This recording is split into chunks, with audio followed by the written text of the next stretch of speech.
با یک داستان آموزنده در مورد نامگذاری سال توسط مقام عظما برنامه رو شروع میکنم. عرضم به حضورتون که شخصی به قصد تحقیر کردن مورچه‌ای اون رو با انگشت فشار داد. مورچه گفت ای انسان مغرور نباش، تو در قبر برای من یه وعده غذای بیش نیستی.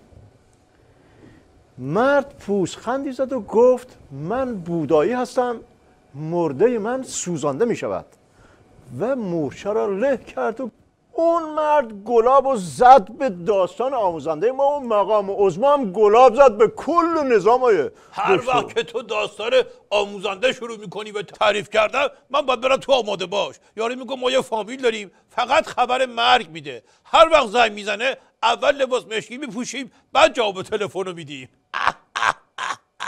آیا دکتر پارسال هم که همین اسم اقتصاد مقاومتی گذاشتن و تکراریه، تازه سال 92 هم گفتن سال حماسه اقتصادی، یعنی 4 سال عقب رفتیم که تازه میگن اقتصاد مقاومتی تولید اشتغال. مرحوم ابوی همیشه میفرمودن بزن بهادر عرض میکردم، بله میفرمودن که مشنگه سوار تریلی داشت عرقریزون با بدبختی دنده عقب از گردنه میرفت بالا.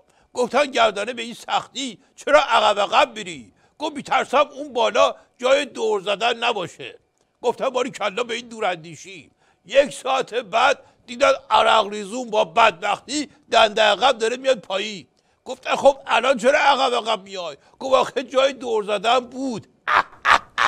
روشن شد یا همچین بزنم که عقب برگردیم پایین. آیه دکتر مثبت نگاه کنیم، بالاخره مهمترین بدبختی های نظام رو تشخیص میده مقام عظما. این برای کسی که از همه طرف زیر ضربه کم نیست. آخه کم و زیاد و بی خیال، راه حلش دوزار نمیارزه.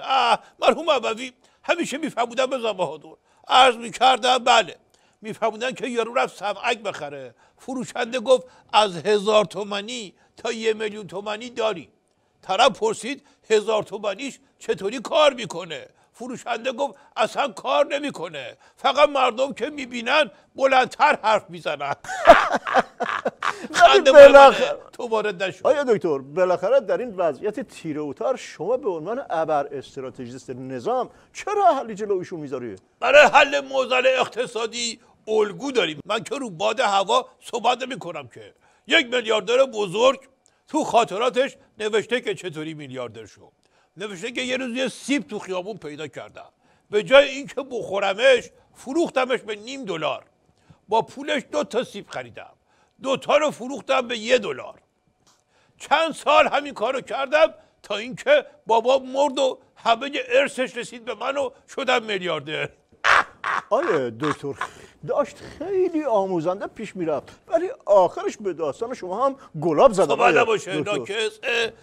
جواب بی حرمتی تو من نمیدم، چون که عهد کردم که تو سال جدید دیگه کسی رو با زبونم نرنجونم، فقط با کفگرگی کار میکنم. آیه دکتر ایشون تو پیام نوروزی خیلی نکات و موکول کردن به سخنرانی، ولی سخنرانی ضایع‌ترش کرد. تقصیر توست که رو سخنرانی حساب باز کردی. خب معلوم بود که ضایع میشه، ولی هنوز که حرفا ایشون رو نشنفته بودی. لازم نیست که بشنوی، از پیام معلوم بود که چه خبره. مرحوم ابوی همیشه میفهمودن بزن بهادر عرض کردم، بله میفهمودن که یارو رفت پیش فالگیر گفت فال منو بگیر ببین تو مسابقه کشتی اول میشم یا نه. فالگیره نگاه کرد گفت نه نمیشی. طرف گفت بابا تو که هنوز کف دستمو ندیدی. فالگیره گفت هیکل داغون دوزاری تو که دیدم. روشن شد یا همچین بزنم که تو هم کف دستتو نشون بدی. دکتر من اینا رو ثبت میکنم برای آخر برنامه، ولی به هر حال این چه سخنرانی دشمن شاد کنی بود آیه دکتر؟ بعد و بیراهایی که به عضو میگن که همش تقصیر خودشون نیست، بعضیا به سابقه شون برمیگرده. همون بحث روزخون و اینا که من دیگه واردش نمیشم. آدم که یه اسم روش بمونه دیگه پاک کردنش سخته. مرحوم ابوی همیشه میفهمودن بزن بهادر عرض میکردم، بله میفهمودن که طرف سبزی فروشی داشت، اهل محل بهش میگفتن اکبر شلقم. بنده خدا به خاطر همین اسمی که روش گذاشته بودن اصلا مغازه رو عوض کرد، رفت توی رشته دیگه، رفت کتاب فروشی زد. بعد همه میگفتن کتاب فروشی اکبر شلقم.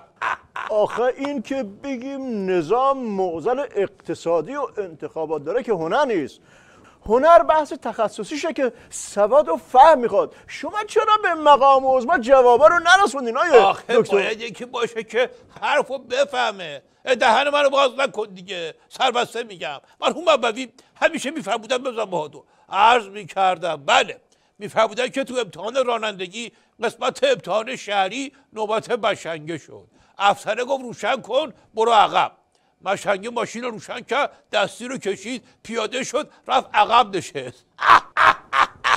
روشن شد یا همچی بزنم که تو هم بری عقب بشینی. آیه دکتر باشه شما بهش نرسوندین، خود مقام عظما مگه فهم و شعور نداره؟ چرا وارد این بحث بشه که بشه سیبل دشمنا؟ دست به دل من نذار که جوشه. مرحوم ابوی همیشه میفرمودن بزن بهادر، عرض میکردم بله، میفرمودن که گروه مشنگا با یه عده دیگه دعوا میکردن، سنگر گرفته بودن به همدیگه سنگ میزدن، تا تو سنگر بودن سنگا نمیخورد.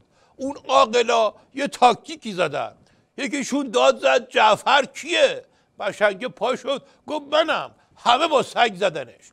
بعد یکی تو تیم مشنگا گفت خب ما هم همین کارو بکنیم دیگه، داد زد جواد کیه؟ کسی جواب نداد. چند بار صدا کرد، کسی جواب نداد. دوباره یکی از عاقلا برگشت گفت کی با جواد کار داشت؟ مشنگه شق و رق بلند شد گفت من. دوباره همه زدنش. آیه دکتر شما بالاخره تو تیم عاقلاین یا مشنگا، مگه شما مدافع مقام عظما نباید باشین آیه دکتر؟ صبر کن ببینم ناکس، تو به خاطر 4 تا بحث استراتژیکی داری به من میگی که از تیم عاقلا برم بیرون برم تو تیم مشنگا؟ مگه من مثل تو هم برای تو هیچی نیست؟ آخه این که رسم روزگار نیست، تو ابر استراتژیش نظام مشکلی نیست. من بیچاره عاقل چیکار کنم که گیر 4 تا مشنگ افتادم؟ میشین بابا برو بابا.